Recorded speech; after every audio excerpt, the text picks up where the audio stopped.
ads results may be too good to be true? No, I'm not paranoid. I've just been there, done that, and broken hearts too many times to stay silent about it.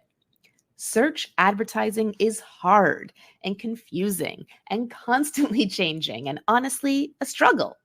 Today, we're going to explore 3 common search struggles that I encounter with my coaching clients and how you can navigate your way through them. I'm your host, Jyll Saskin Gales. I spent 6 years working for big brands at Google, and now I work for you. This is Inside Google Ads, episode 38, Search Struggles. Our first question comes from Martin Audi on LinkedIn, and they ask, I'd be interested to hear more about search term visibility. Have you seen a significant increase in the amount of data available in search term reports? Over the last couple of years, we saw a sharp decrease in the amount of data visible in your Google Ads search terms report, followed by an increase. This is a really interesting, often overlooked area of Google Ads.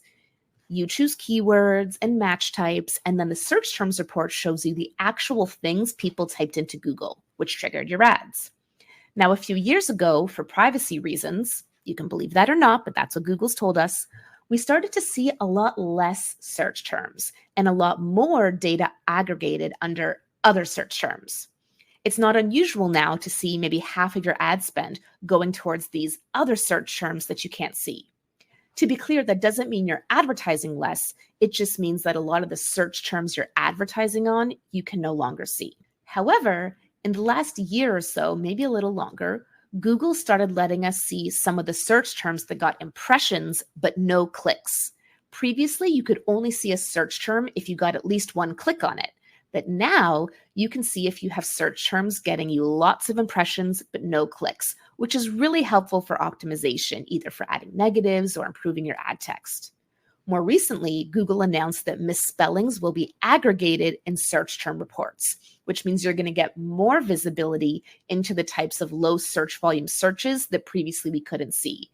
Because, of course, a misspelling would be searched for way less than the proper spelling of something. So by aggregating that together, you'll be able to see data on more of what people are searching for that triggers your ads. I think Google absolutely deserves credit here in finding ways to try to give us more transparency and control through negative keywords at a time when a lot of transparency and control has been decreasing in the ad platform.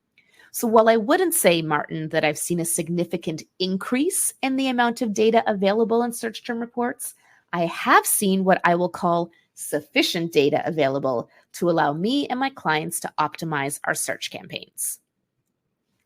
Inside Google Ads is exclusively sponsored by Optimizer, one of the leading automation PPC management suites to help you run your Google, Microsoft, Amazon, and paid social ads. Thanks to Optimizer, I can continue to bring you this podcast for free every week, so we can continue to get your burning Google Ads questions answered. In preparation for Q4, Optimizer is sharing new data to help you achieve the best results from your ads. For example, do you know what factors have the strongest correlation with smart bidding success? It's not budget. Do you have a guess in mind? Okay, I'll tell you. It's conversion volume and values. This is why I advocate for things like micro-conversions to ensure you're setting up your smart bidding for success. And it's great to see hard data backing that up based on more than 10,000 global ad accounts. You can learn more on the Optimizer blog at optimizer.com/blog. That's Optimizer, optmyzr.com/blog. Our second question today comes from Criselda Roki on LinkedIn, and they ask, why did the high CTR make you nervous though? This is in response to a client story I posted where I was meeting a new client and they had this campaign, and the click-through rate, the CTR, was really high, like too high, so much so that it made me nervous. Now, we usually worry about CTR being too low, but too high can mean we're inadvertently advertising on brand. That's the most common culprit. Or we're getting search terms that are too generically appealing and not relevant enough for our business. So we get a bunch of clicks, but no conversions. For example, I don't know, let's say you offer a free consultation. You probably wouldn't want to advertise to people searching for free consultation, because when someone's searching for something free, they want something free only. You would want to advertise to people searching for your services. And then your ad or landing page might say that you offer a free consultation to get them into your sales funnel and get them to buy from you. But just advertising to someone searching for something free, most businesses wouldn't do that. So that would be an example where maybe due to keyword matching or dynamic ad targets, you're inadvertently advertising to a bunch of people searching for something free. So you're getting a ton of clicks on your ad, but no conversions. Those are the kinds of things that we typically find when CTR is too high. And similarly, I get worried if your CPC, your cost per click, is too low. If you have a non-brand search campaign and your CPC is below $1, I've never seen that be a good thing. It usually means you're tossing a bunch of money into display out of your search campaign, or you're unintentionally matching to brand searches, meaning you think it's a non-brand search campaign, but the results are so good because it's actually a brand search campaign. Or there's another issue. It's just too low. It's a red flag. If you've got some red flags in your Google Ads account and you'd like a second opinion, I'm here to help. I offer Google Ads account audits for accounts of all sizes in all industries. With 1 week turnaround time, I'll let you know exactly how your campaigns are performing and where there might be opportunities to improve. You can learn more on my website, jyll.ca, that's JYLL.ca. The direct link to my Google Ads account audit page is in the episode description. Our final question today comes from Ads Wizard on Instagram, and they say, great video. How often should we review and adjust our quality score to ensure we're maximizing our Google Ads performance? Love this question. You should be checking on your quality score on a monthly basis. Now, to be clear, you can't adjust your quality score, but you can adjust your campaigns to improve them to achieve a stronger quality score, which in turn means you'll have a higher ad rank, which means you can pay less for your ads, which means better results. So it's not that quality score itself drives different results. It's just a really helpful guide to help you improve your ad rank. So how do we find and improve our quality score? You do this from the keyword view, because quality score is determined at the keyword level. And you want to make sure you have these 4 columns in your keyword report: quality score, expected CTR, ad relevance, and landing page experience. Now, the first thing I'll say is you do not want to obsess over each individual score you get. Look at your ad group and look at your scores for all keywords in the ad group together to see some trends. Next thing I'm going to say is don't expect 10 out of 10 quality score. 7 is a really good quality score. 8 is an amazing quality score. Even 6 can be a good quality score. It's usually 5 or lower where we get nervous. For ad relevance, that's usually where I start, and you want that to be above average. That's the easiest of the 3 components to control because ad relevance has to do with the relationship between the user search in your ad and your landing page. So that's things like keyword optimization and ad optimization. Your ad relevance should always be at least average, if not above average. And if it's not, easiest to fix. Next, we'll take a look at expected click-through rate. And again, we want that to be at least average. Now remember, expected click-through rate isn't just, is your click-through rate good or bad? It puts your click-through rate in the context of your competitors' click-through rates. Because remember, Google only makes money when someone clicks on an ad. So even if you're willing to pay a lot more than your competitor is willing to pay for a click, if people are more likely to click on your competitor's ad, then Google's going to want to show that ad. Like, let's say you're willing to pay $100 per click, for argument's sake, and your competitor's only willing to pay $10 per click. But if you're unlikely to get the click and your competitor is very likely to get the click, then Google's going to go for the $10 it can make off the competitor rather than the likely $0 it will make off of you.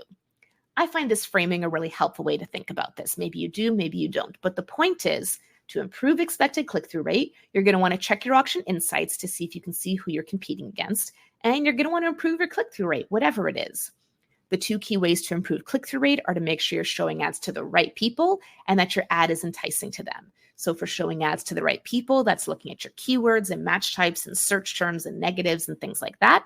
And then making sure your ad is appealing to them is looking at your ad text and making sure it relates to those search terms you're advertising on. Now, landing page experience is the hardest to fix, especially because usually as the person running Google Ads, you're not the person controlling the website. Even if you're a business owner who wears all the different hats, We obviously have an expert trying to take care of those things for us, or we don't have an expert and we don't even know how to improve landing page experience. So I will usually ignore landing page experience. Usually the things to improve landing page experience are like faster page speed, mobile friendliness, that kind of stuff is always a good idea. But if you just focus on improving your ad relevance and your expected CTR, you'll be in pretty good shape for quality score, even if you do have a below average landing page experience. Search is full of struggles, but in my opinion, the struggle is worth it for the potential end results, reaching millions of people who are typing into that little white box exactly what they're looking for. And like magic, you can reach them at that exact moment. You can match their intent, answer their question, solve their problem, and turn that searcher into a customer. How cool is that? Today's Insider Challenge is this. What would you do, if anything, if 80% of your search campaign spend was coming from hidden other search terms and 50% of your conversions? What would you do? Or would you do nothing? You can participate by sending me your response to this challenge or any episode's challenge. The beauty of the Insider Challenge is there's no right or wrong answer, just an opportunity to stretch your brain on real-life Google Ads problem solving. Shoot me an email at thegooglepro@jyll.ca, that's JYLL.ca, or send me a voice note in my Instagram DMs. I'm the_Google_pro on Instagram. Last episode's challenge was this. You've been running search campaigns, display, demand gen, and video for a lead gen client, and the results are good. You don't have full funnel conversion tracking implemented, but things are still working okay. Your client wants you to test Performance Max. So what do? Do you launch a Performance Max campaign? Do you not? I would probably not. Well, my precursor to launching PMax is to test the individual components first, like we're doing here. PMax for lead gen does not work, or rather, does not reliably and consistently work without full funnel conversion tracking, meaning some type of offline conversion tracking letting Google Ads know which leads turn into customers and which don't. Since my client is so gung-ho for PMax, I would try to channel their energy into a renewed pitch to implement full funnel conversion tracking. They liked Google's pitch about PMax, I'll send them Google's pitch about implementing offline conversion tracking. Shiny new toy syndrome is exciting, but the last thing we want is to take a new toy for a test drive when we have no idea how to drive it, because we're just going to crash and burn. If my client can't or won't implement full funnel conversion tracking, would I test PMax anyway to appease them? I probably still wouldn't. It would end up cannibalizing my search and other formats, and I've seen PMax giveth and then taketh away so quickly. Even if it could initially find good results, I couldn't rely on them, because at any moment, PMax could decide to go all in on display or all in on some random audience that likes filling out lead forms, not becoming customers. And if that's an issue for my client, so be it. That's a hill I'd be willing to be fired on. For lead gen and Performance Max, full funnel conversion tracking or bust. Do you agree? Disagree? Shoot me an email at thegooglepro@jyll.ca, that's JYLL.ca, or send me a voice note in my Instagram DMs. I'm the_Google_pro on Instagram. I'm Jyll Saskin Gales, and I'll see you next time inside Google Ads.